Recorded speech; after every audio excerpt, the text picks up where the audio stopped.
Greetings, everybody. We're so glad you're here on this very sunny Tuesday. Thank you for being here. I am Courtney Acitelli. I'm the Senior Director of UW Impact. That's the UW Alumni Association's Legislative Advocacy Program. Thank you for attending today's webinar again. We're here for Preparing Informed Citizens in an AI-Powered World, which is part of an ongoing series of webinars that UW Impact has presented with the UW Center for an Informed Public, affectionately known as CIP, featuring CIP-affiliated faculty, researchers, and educators. The CIP is a leading multidisciplinary cross-campus research center that studies a range of complex challenges related to information integrity and manipulation in our digital society. CIP scholars investigate how information flows online and how that translates to values, beliefs, and actions. Before I introduce today's panel of experts, a few housekeeping items about today's webinar. First of all, a big thank you to those of you who submitted questions ahead of today's program. This helped us shape the entire program. You may recognize some of your questions in the content, so we're looking forward to getting those answered. And then toward the end of the webinar, we'll save some time for additional questions you may have. So please submit those using that Zoom Q&A function below, and we will get to as many as time allows. And this webinar is being recorded, and it will be posted on UW Impact's YouTube channel. Now to today's guests. First, I would like to introduce Jevin West. Jevin West is a UW Information School professor and Center for an Informed Public co-founder. In his work, Dr. West studies the sociology of science, the spread of misinformation, and the impact of generative AI on collective discourse, including online deepfakes. With UW biology professor Carl Bergstrom, West co-developed a free online AI humanities course called Modern Day Oracles or Bullshit Machines, which we'll be talking about more in the discussion. Jevin, it's great to have you with us today for another webinar. Great to be here, Courtney, and thanks for everyone for showing up on this beautiful day out there. Thank you. Our next guest is Katie Pierce. She is a UW Department of Communication Associate Professor and an affiliated faculty member at the Center for an Informed Public. In her work, Dr. Pierce teaches courses on technology and its impact on society. She researches the use of technology in authoritarian states, and she edits the Journal of Computer-Mediated Communication. Last fall, KUOW Public Radio reported that even as many educators started worrying about AI as a tool for cheating, Dr. Pierce quickly recognized ways that she could use AI to improve her teaching, make her exams harder to cheat on, and make her life easier. We'll talk more about that in a moment. Katie, thanks for joining us. Thanks so much, Courtney, and thanks for everyone for being here today. And then finally, we have Shahan Ali Mehman. Shahan is a second-year doctoral student at the UW Information School and a graduate research assistant at the Center for an Informed Public. And his research is centered on AI ethics and AI influence on the institution of science. Mehman holds a Master's of Science and Language Technologies from Carnegie Mellon University in Pittsburgh. He is a visiting research scholar at New York University in Abu Dhabi, and he is a member of the Washington Office of Superintendent of Public Instruction, we all know it as OSPI, of their AI advisory group, which we'll be talking about more in the program. Shahan, thanks for being here. Thank you, Courtney. It's great to be here. Today's conversation is also quite timely. Some of you may have noticed that in the Washington Post today, they reported that the Trump administration is drafting a new executive order that instructs federal agencies to seek public-private partnerships with industry, with academia, and nonprofit groups in efforts to teach students, quote, foundational AI literacy and critical thinking skills, and to take steps to train students in using AI and to incorporate it into teaching-related tasks. So while this was in response to a similar initiative in China that was announced last week, it does underscore that the conversation about AI in education is an important one. So we are going to pivot to that discussion now. So we know that some of you, some of the attendees on the call, might already have strong opinions about AI, its promise, its perils, its risks and rewards. In this discussion, we'll be approaching the complex topic of AI and learning from different angles. And in the process, we hope to present you with some ideas and expert observations that may give you something new to think about. So to kick us off, we're going to start with Dr. Katie Pierce, and we'll start with a basic question. So Katie, let us know, what is artificial intelligence? What is generative AI? That might not be a term that's familiar to everybody. Give us a brief overview. Yes, so just to get us started and make sure everyone's starting out on the same page, artificial intelligence, which we often shorten to AI, is the simulation of human intelligence in machines to think and learn like humans do. Jose Antonio Bowen, who's a really great AI education expert, explains AI's impact on us like this. Just like the internet changed our relationship with knowledge, AI is going to change our relationship with thinking. So chew on that for a moment while I give a bit more background. So the field of AI has existed since the 1950s, if you can believe that. Remember seeing news stories about the computer beating the chess champion and that sort of thing? That was early AI. And although the discussion of AI has really blown up in the past few years, you've been using AI in your life for quite a while. When Amazon recommends that since you bought this toy, you might want these batteries, or Netflix says, you watched this show, these are other shows you might like, that's AI. When you see particular social media ads come up, that's AI. Your spam filters in your email, that's AI. If you have home security cameras that recognize a human, that's AI. But what is newer is generative AI. So generative AI means that the AI system creates new content, text, images, audio, video, based on what we call its training data. It uses patterns in the data that it has to generate new and novel outputs.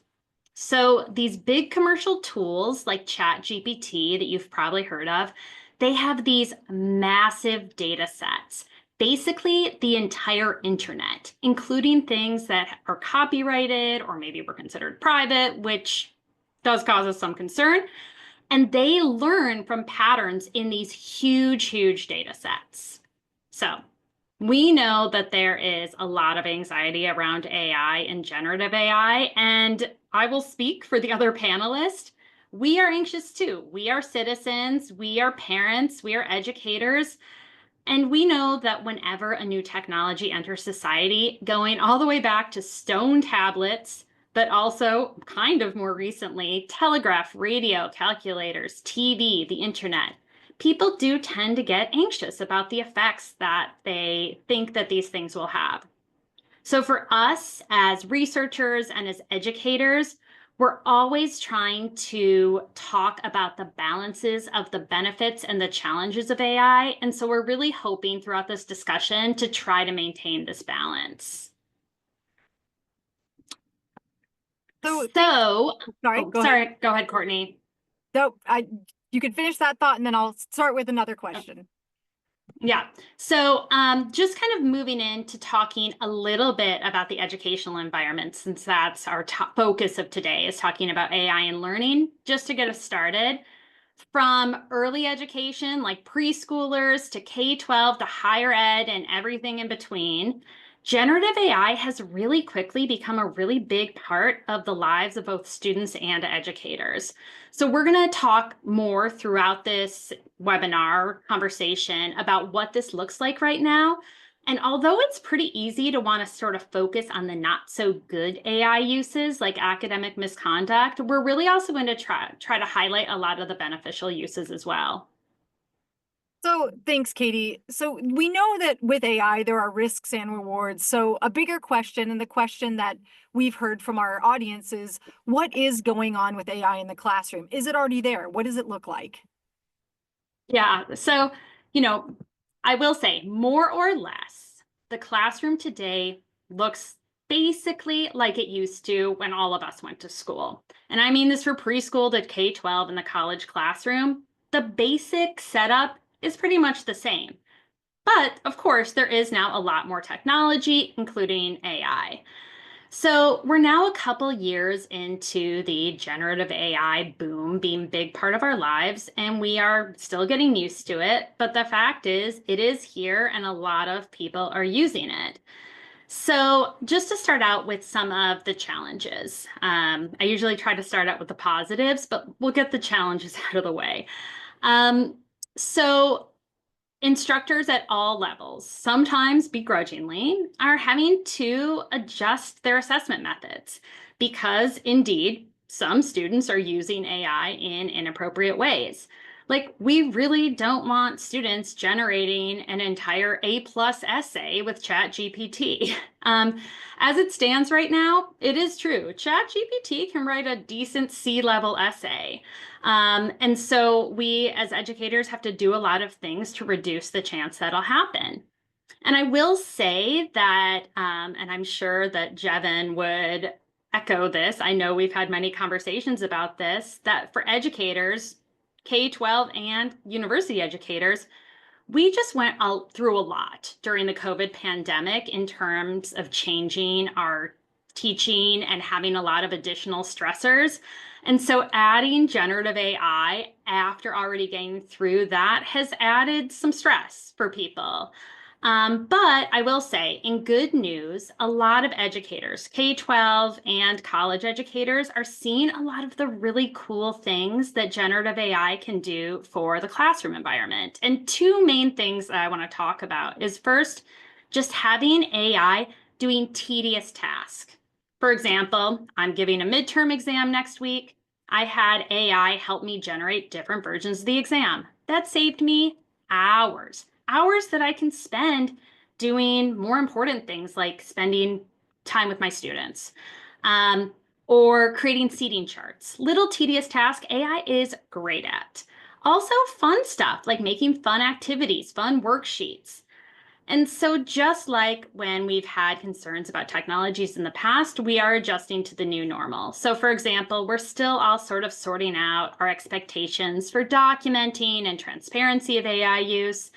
And we're really trying to figure out how to best help students use AI as a tool. And in my opinion, at this point, a lot of high school and college students are very aware of the limitations and the opportunities associated with using generative AI. So with that, I think we can move over to high school with Jevin, right? That's right. So when we start thinking about the high school environment, Jevin, let's talk a little bit about the AI-focused the Misinfo Day workshop session. This is one of the kind of marquee programs of CIP here at UW Seattle for Washington high school students. You saw a lot that energized you when that happened, and I'd love for you to talk a little bit more about what you saw in that high school environment that made you think about how students are approaching AI in the high school. Absolutely. It really should have been flipped. It should have been the students teaching that workshop and me listening. This was a workshop that was designed originally to talk to students about the use of AI and its relationship to online conversations and misinformation. And there is one caveat to this. There is some self-selection here. So before I give you some of the stories that that some of the stories that were given to me and some of the feedback I got from students, this is a self-selected group that's interested in AI. So they're quite attuned to probably the changes that are going on in their world and just more broadly around AI. So I put together this workshop to talk about what AI is. We talked a lot about how these are autocomplete machines on steroids and how remarkable it is that an autocomplete machine can still do all the things that it can behave as if it's almost human. And we talked about how we can fall for these machines as being human, even though, of course, they're not human, but there are many studies that have shown how susceptible we are to thinking of them as human. In fact, my colleagues and I have a term, we call it anthropomorphic seduction. You know, we're seduced into thinking that they are humans because they're so good on the communicative side. And then a student raises their hand and says, Yeah, this is true. And before I even get to my next sentence, they're explaining this better than I am with examples and the ways in which they try to avoid doing that. In fact, one of the great pieces of advice that I got from one of the students is that if you're going to use AI, you better be a good expert because you're going to waste a lot of time trying to figure out whether that's true or not. And if there's high consequence, then you are putting yourself in a precarious situation if you can't tell when it's hallucinating because there's a baseline hallucination for all of these different large language models. I mean, so for those that aren't familiar, hallucination is just sort of making up information writ large. And some of the advice that was given as students were talking back and forth is that when you use these machines, realize where this data is coming from. So these are students talking to me at this point, and there were so many students. There was like almost like a standing ovation when one of the students said, "And they're stealing the art of real artists." And so just understanding where the data comes from and what the consequences might be really was a far more mature form of awareness of this technology than I would have, thought going into this. That's why it was so good going in and talking to these high schoolers. And another piece of advice that was really great, at least on the positive side, one of the students says, when you're going into a new area of knowledge, one of the challenges is trying to figure out what the right search term is in a traditional search engine like Google or Bing. And he said, that's where you could use that. You can go in, you can use generative AI to get the right search terms, and then go to the actual search engine and be able to then use those links to find those answers. It was actually a student in my Calling BS class that Shahan was also an instructor in as well. And it's those kinds of things that have really demonstrated to me that the students really do know, at least the students I've interacted with, have a good sense of what these things are to a degree and what the pros and cons are.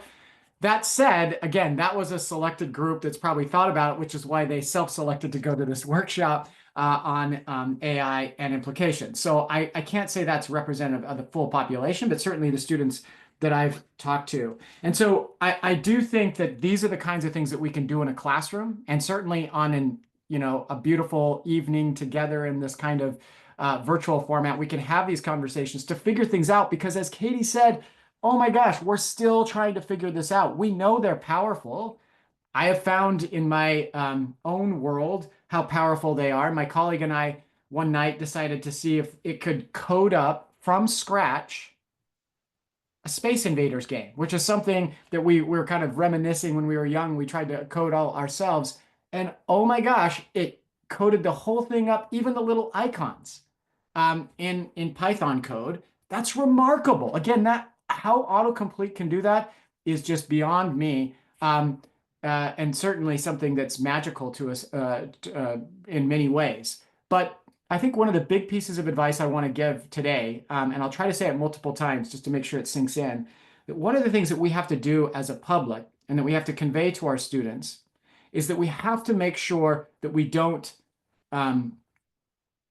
fall prey to thinking that they really are human machines. They can do a lot of amazing cognitive cognitive puzzle. They can solve cognitive puzzles. They can solve analogies, but they aren't falling in love with you. They don't have moral sentiment. They don't care if you're going to turn them on or off. I mean, maybe I could be wrong in the future. Maybe there will be a version of this. But when we think of them as humans, then we're more, I think, prey to the areas in which they can become dangerous. And maybe we'll get to that. And that's one thing that students, I think, are aware of as well.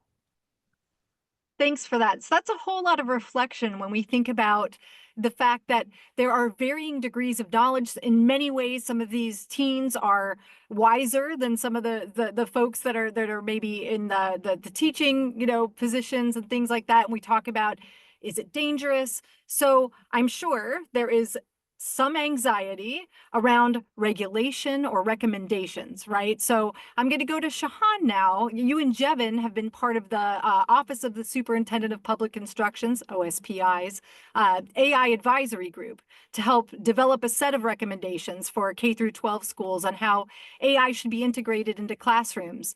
Can you tell us more about this work? And is it maybe reassuring as we think about some of the things that Jevin noted around varying levels of understanding and maybe some of the dangers that might be ahead?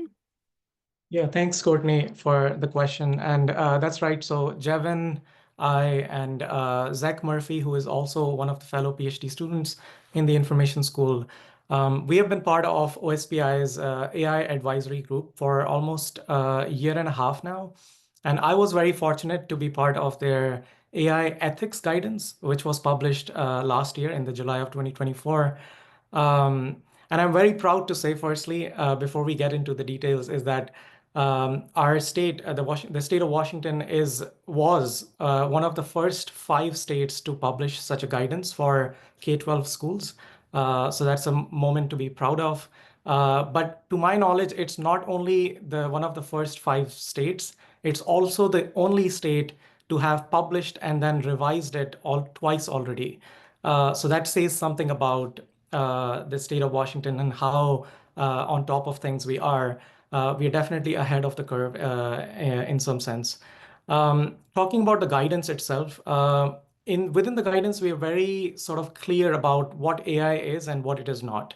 So we think of AI as a tool which is meant for augmentation of learning and teaching, but it is not a replacement for the human-led processes and human-led relationships that are instrumental for student development.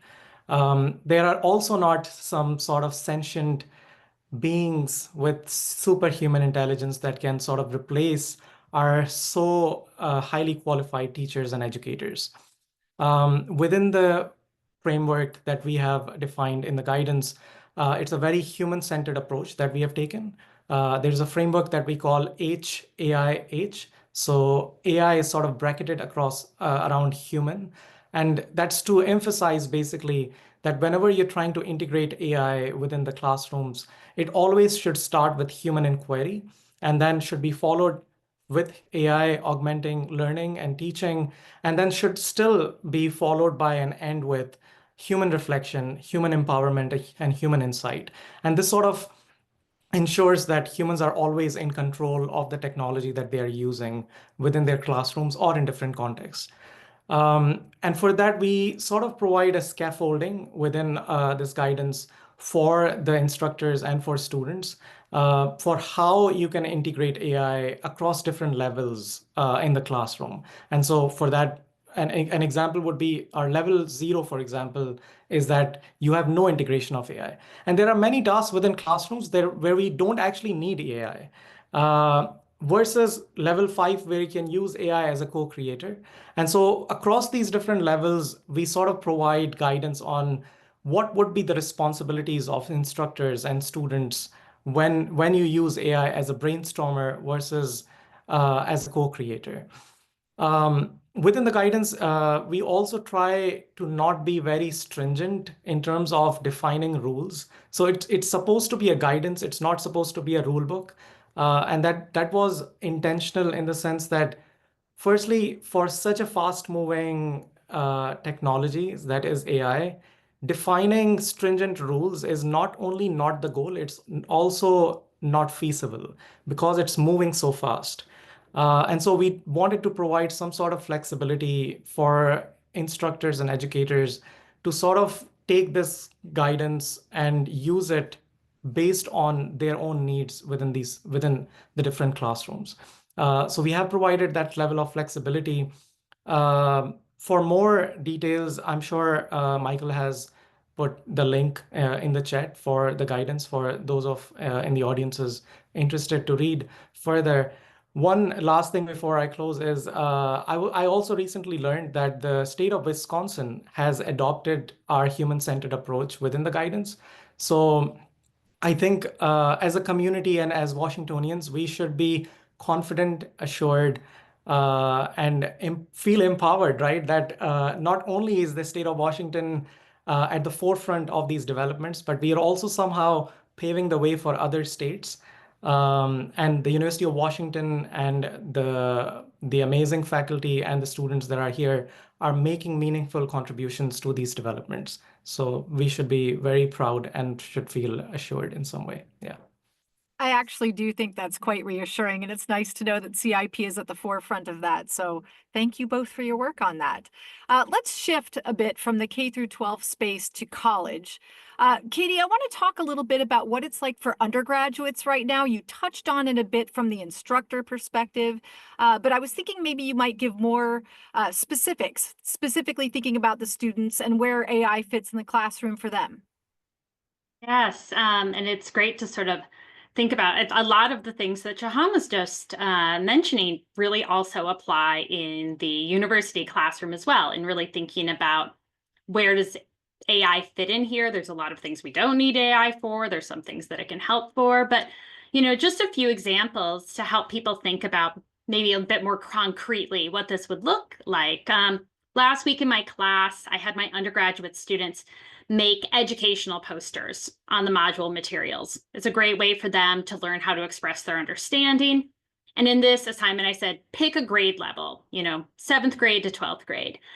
And I've done this activity for years, but now I say, when you write up what's going to be on your poster, that would be, imagining it in a 7th grade classroom, check your text with AI. Why wouldn't you? It's hard to know how to hit that right tone for 7th graders, and certainly undergraduates don't have a lot of expertise in this, but I'll say script it up, ask the AI for feedback, and then they can adjust it. And so this is a great way where they are producing the best possible product because the feedback that they're getting from AI.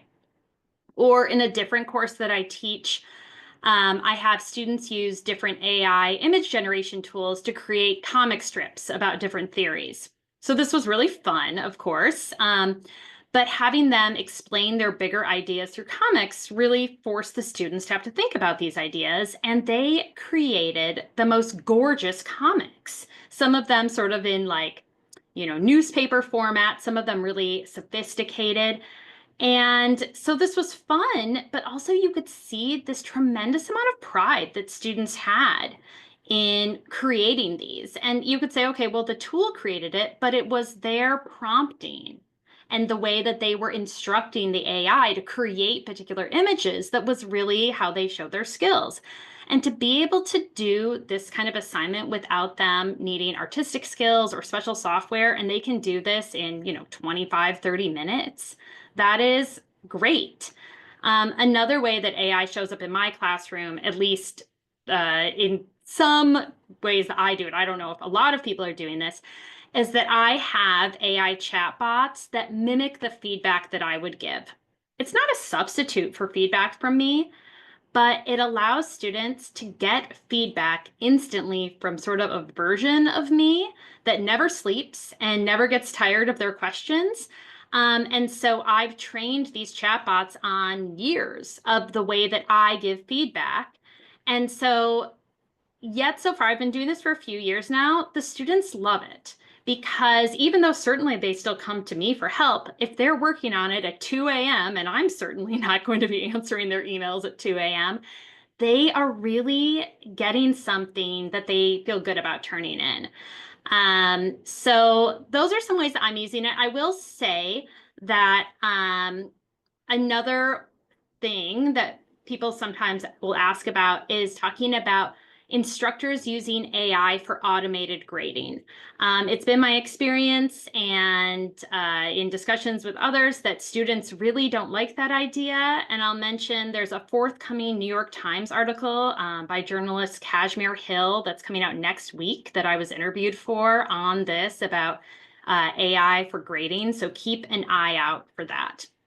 But I will say, so for in my classroom, when I tell students about what is okay and not okay for AI use, I am inspired by a really great New Yorker article from last year by Ted Chiang. He's a science fiction author.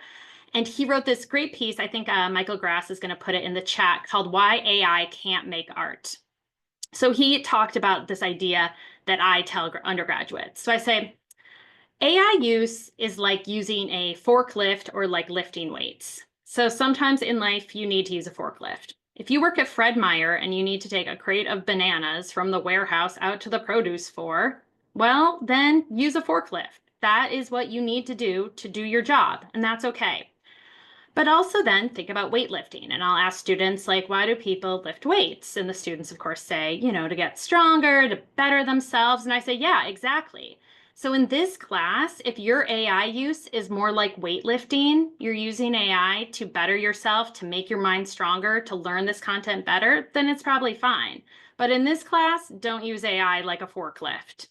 And it's been my experience that this really clicks for most college students, and it's been pretty successful. And then just a final note, and I know there was a really good question talking about like, I believe it was from an undergrad student that said, you know, what about undergraduates and the workforce that they're entering into?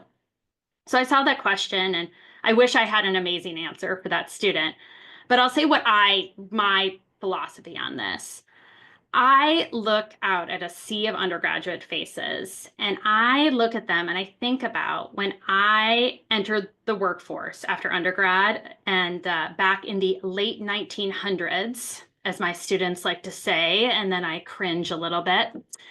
But the jobs that my friends and I took as undergrads, those jobs don't really exist anymore. The kind of entry-level jobs that existed in the 90s or the early 2000s or before that point are really easily done by AI now. So I look out at my students and what I tell them is that part of my job in preparing them for the workforce is that we are going to work every single class period on skills that help them be better at AI, that they can be doing things that AI cannot do well. So working on ethical decision making, how to collaborate with each other, how to be solving problems creatively. I want them to walk into a job interview and make a very clear case why they should be hired and why they are better than an AI tool. And I tell them this really openly. So I would say to that student that asked a question, I would say, be thinking about what you can be doing that you're saying, I am far better at doing this, this, this, and this than an AI tool will ever be to employers. That is certainly a new skill, having to prove how we are better than AI when we're in a job interview. That's wild. Also, the chat bot that you developed is just incredible. That's a totally new use that I don't think many of us have heard of something like that. So exciting to think that that's where we are. Those are some positive things. Shahan, you're a PhD student and you're a teaching assistant. Where do you see students struggling, well, and succeeding with generative AI in their work and classroom learning? Talk a little bit about what you're seeing in the classroom, both the struggle side and the success side. Thanks, Courtney. Yeah, that's a great question. So I have TA'd multiple times now, once for the Calling Bullshit course that Jevin had mentioned. And right now I am working on teaching the data science course. And so one of the most common success stories I would say that I've heard from students on how they are using AI is sort of to clarify concepts within the class. Usually what happens in our classes is that they're very fast-paced, especially when it comes to data science, they are. And so you have a variety of students in class. They come from different backgrounds and they have different needs and different curve of learning. And so I think one of the great ways I think students are using AI is to take their time and basically prompt AI to clarify concepts for them. I personally have used it in the past and keep using it, where I ask ChatGPT to explain to me, like a 5-year-old, a certain concept in statistic, for example. And it does a good job of doing that. And I found that very helpful. An interesting use case I also recently found from a student was they wanted to prepare for a math exam. And so they were using ChatGPT to generate questions for them that they can practice on, which I thought was a very neat case, and I think many students should do it. So yeah, I think these are some of the success stories. When it comes to struggles, I think one of the things that we are struggling with within our data science class, but also I think as educators, as institutions, in my humble opinion, are struggling is that um, there is a misalignment in the expectation of what is an acceptable use of AI within different contexts, whether it is classrooms or its workplaces. And an example of that would be the most recurring question that we get using in relation to AI in the class is, can I use ChatGPT for X? And that X can be replaced with anything. And that is an understandable question. And the reason why we get it is because the way we have defined our syllabus, most of them are copies of the past, so we haven't really updated them. A lot of the times, we don't really talk about what is an acceptable usage to our students. And so what we are doing in this is that we are not establishing norms. It's also hard to establish these norms because uh, we are in a state of in between. And Jevin and I call this technological liminality, which is a state where we have this technology that is moving so fast that it has outpaced our established norms. And so when you are in such a state, it is hard to define these norms. But on top of that, when we define our syllabi, we are also not very specific. So I think there is a certain level of specificity that's missing. And I've had this conversation recently with Jevin that what is an acceptable use of me when I'm writing papers, right? So we have to come to a contract, a shared expectation. And that is a problem. Recently, what we did was to validate this. We were interested. So all the instructors within data science class were interested in what students think. So we ran a survey in the class where we asked students, is this an acceptable use of AI for this class? And we did it across many tasks. And what we found as a recurring trend is that there was always a 60-40% split, which means students don't agree. And then I did the same thing on instructors, and we found that instructors also don't have a consensus on what is an acceptable use. And I think that is a big problem because that can lead to some issues in the future. And I think that's something that needs to be sort of resolved. And one way to do that is communication. I think as instructors, as parents, as educators, as students, we should communicate with each other on what is it that we are using AI for, and what is an acceptable use, and that create a set of shared norms around the technology so that there is less confusion and less ambiguity. Yeah. Thank you. That's a whole different world. Again, that's so interesting. And I like that phrase about the liminality there, that the liminal space of technology that we're all in. So I want to go to Jevin, because I promised we would do this from the beginning. When you and your colleague, Carl Bergstrom, introduced the AI-focused online course, Modern Day Oracles or Bullshit Machines, you wrote that this should be a class that all first-year college students should take. Can you discuss the origins of the course and some of your main concerns as we all encounter more AI-generated content out there in the world? Sure. So it originated partly from studying bullshit as a object of study in what I do, and finding that these machines were incredibly good at bullshitting, really, really good at BSing, which is, I think, their greatest strength, but also their greatest danger, I think, to us in society. So I see it in both ways.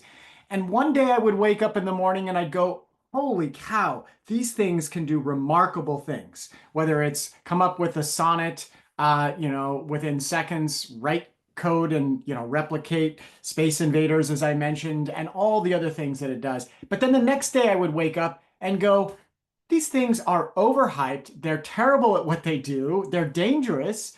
We're investing too much into them in society and through all the capital that's swimming around in this area. And so I started to develop this like dialectical kind of thinking around this, which is on one hand, they're remarkable. They are what seem to be these modern oracles. And on the other hand, they really are just BSing us most of the time in confident ways when we ask them questions, at least So on the. Jevin, sorry to interrupt you. We have a question in the chat that I want to make sure I ask, Okay. which is define bullshit for us, please. Oh, I'm so glad that you have, because I think it's one of the more important things to be asking when you ask that. So actually, we've thought a lot about this, and this is something that it's essentially it's the goal of BSing is to basically grab your attention. With disregard to what's true or not. And that can come in different forms.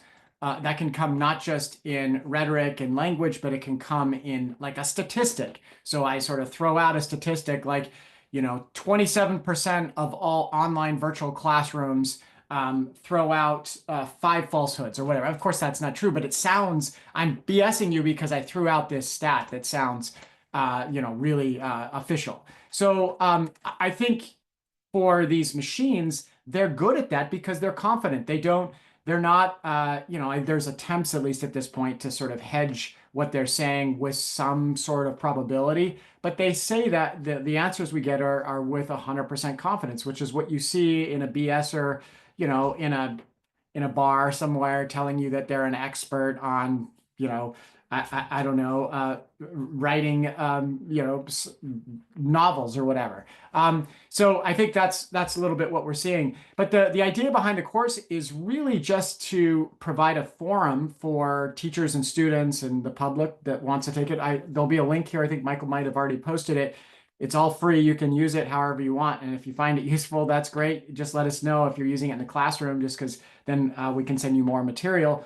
But the idea is to go through a set of questions that we ask, that Carl and I have been asking ourselves as we think through these machines, everything from sort of what they are, what makes them so good at what they do, what allows them to pass essentially the Turing test, what are some of the consequences to democracy, to writing and thinking.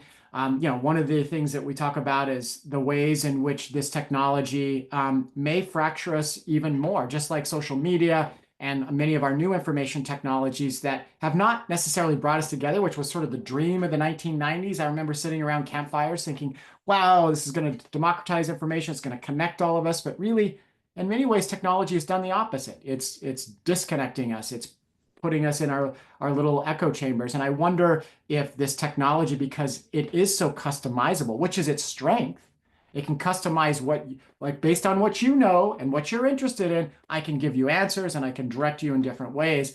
I think that's something that could be a consequence.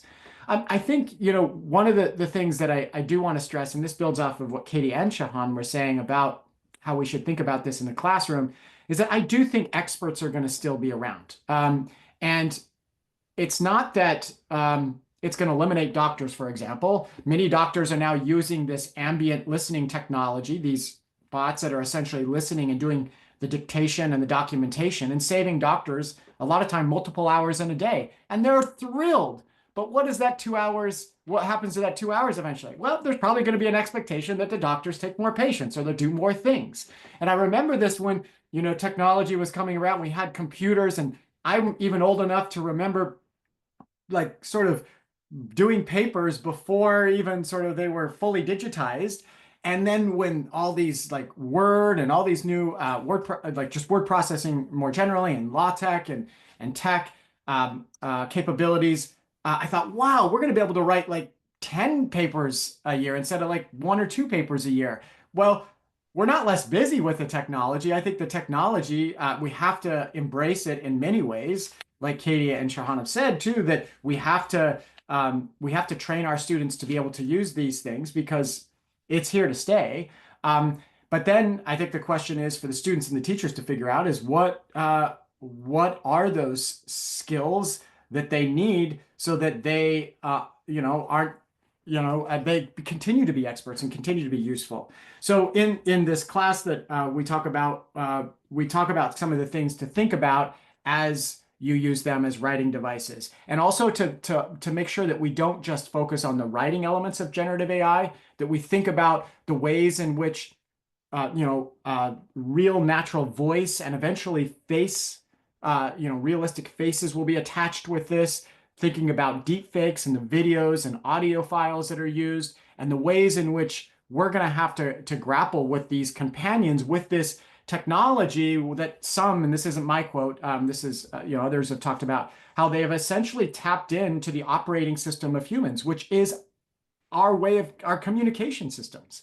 And that's what makes them so powerful, even with all the limitations that they truly have. And so, but the main reason, of course, is just to keep that dialectical thinking going about these technologies that, yes, they are super powerful. We have to lean in and teach our students and teach the public how to at least get the most out of this, while at the same time recognizing some of the ways in which they could be dangerous to the world and how they could be dangerous to one's own authenticity. Like one big lesson we say is, please don't send a condolence letter written by an AI. That has happened by administrators at universities. I'm not going to call them out specifically because we've all fallen for that. And I know colleagues that have used this technology in ways that got them in a lot of trouble. And so we can all fall prey to this. And so we're learning that. We're kind of, these are the sort of growing pains of this new technology. And so, yeah, the whole idea is just to pause, think about some of these questions,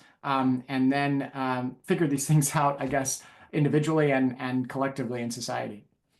Thanks for that. And I know we've got about 10 minutes left, so I'm going to jump into some of these audience questions. And you had used the word dangerous a couple of times, Jevin. And one of the main audience questions that we received before and that we have received since we've been on this webinar is, how can people be safe engaging with AI? What are the pitfalls? How can they stay safe? Jevin, Katie, Shahan, interested to hear your perspective on that. So I'll just jump in real quick. Number one, if there's high consequence to what you're doing, don't use it. Like if you're asking for medical advice, I can give you tons of examples, just like anyone else that's researching in this area, doing work. If there's high consequence, talk to a real doctor. That's one piece of advice. Certainly if it deals with mental health, if it deals anything essentially with high consequence, that would be rule one. But I'm going to pass to my colleagues. I have a whole bunch of others, but I don't want to dominate this one. So Katie, Shahan? Yeah, I like that high consequences matter, especially for medical advice. I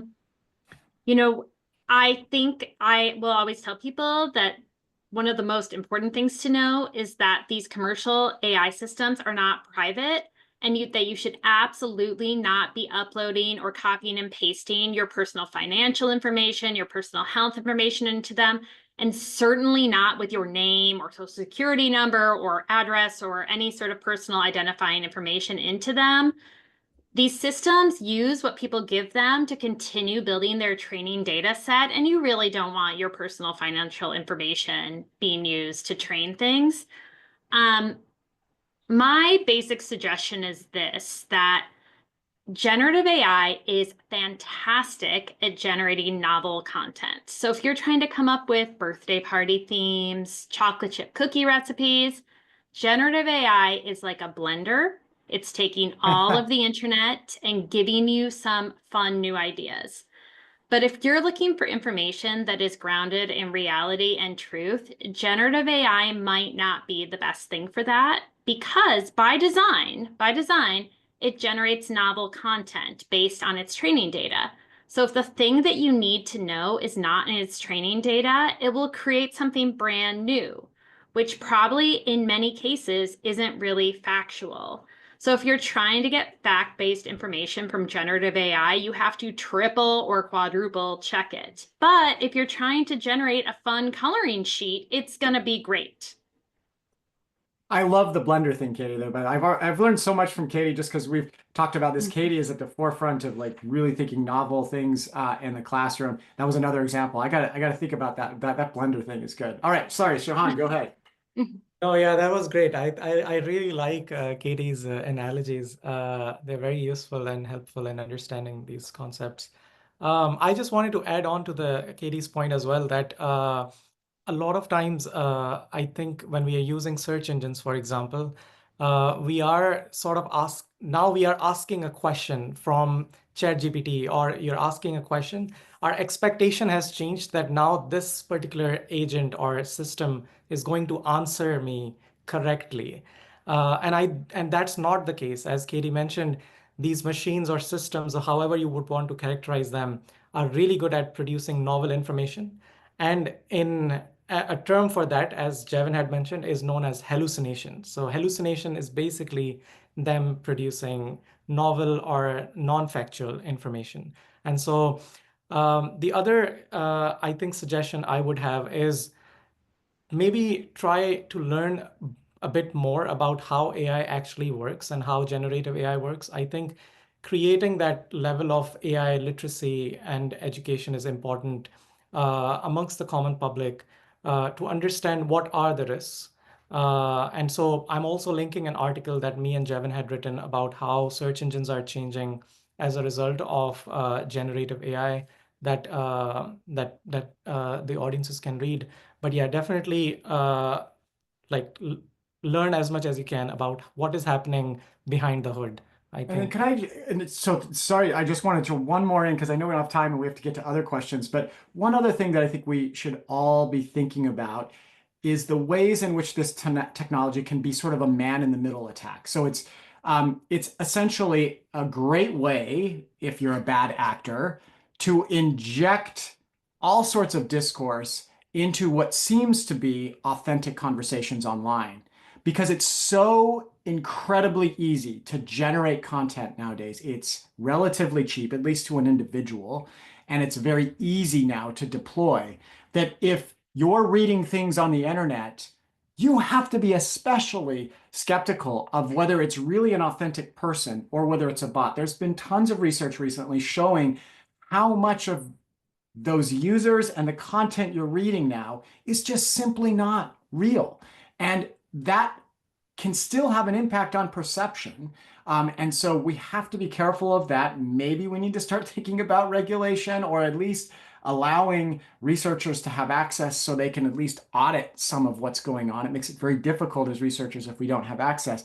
But I guess one of the things I'm most concerned about, like in terms of danger, it's danger at the sort of societal level for democratic discourse. And I think we have to be thinking about that because we're already seeing it in play in some of the things that we study in the center.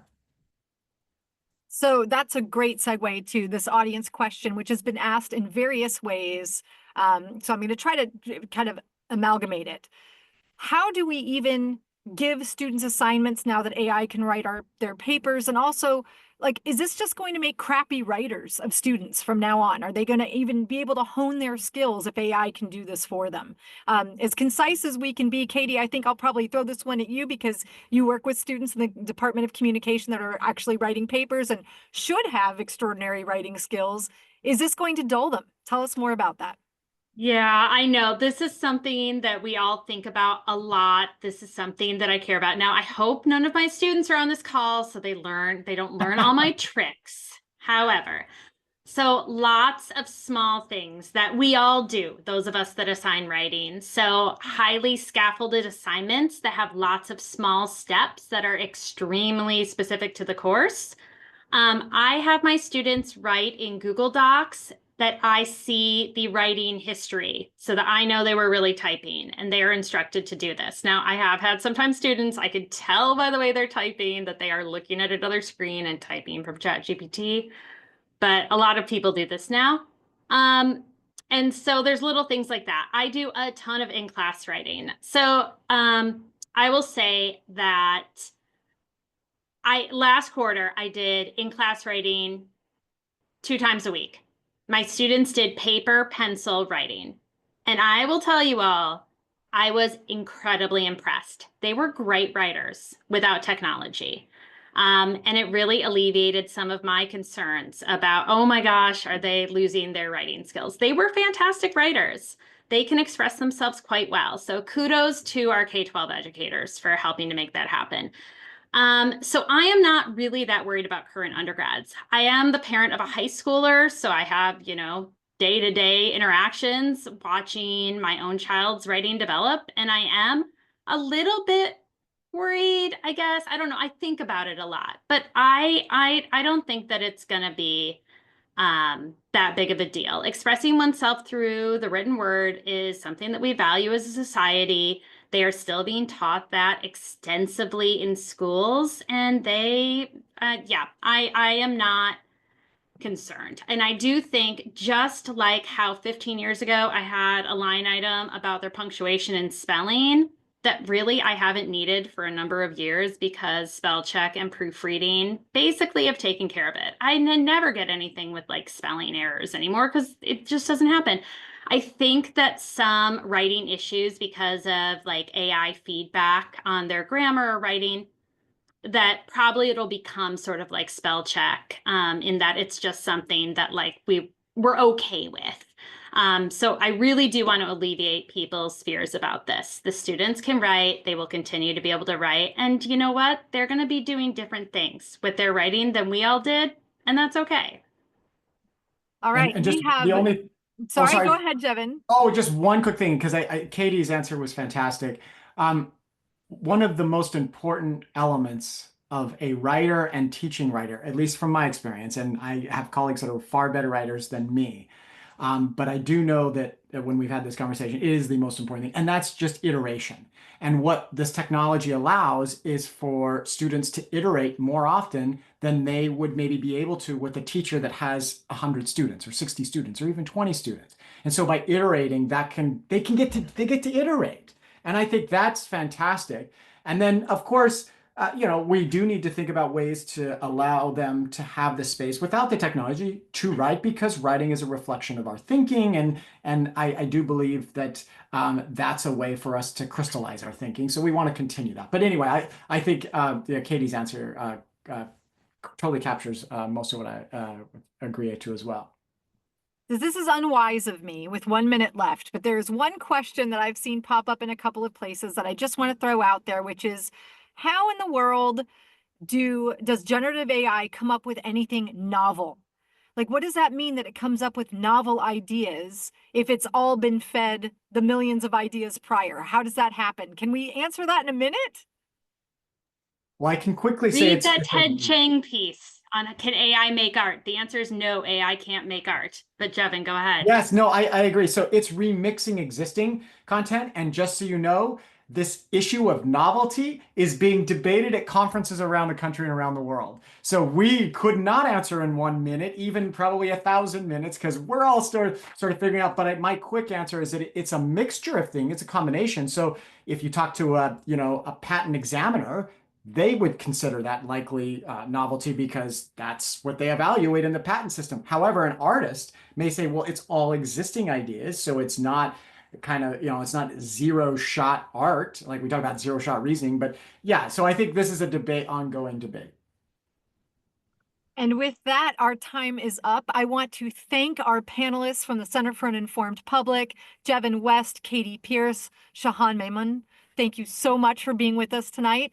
And if you would like to see this content again, this will be on UW Impact's YouTube channel. We will have it recorded and put up there as soon as we possibly can. Thank you very much for your time today. Thanks so much for everyone for joining. Thank you. Thanks, everyone.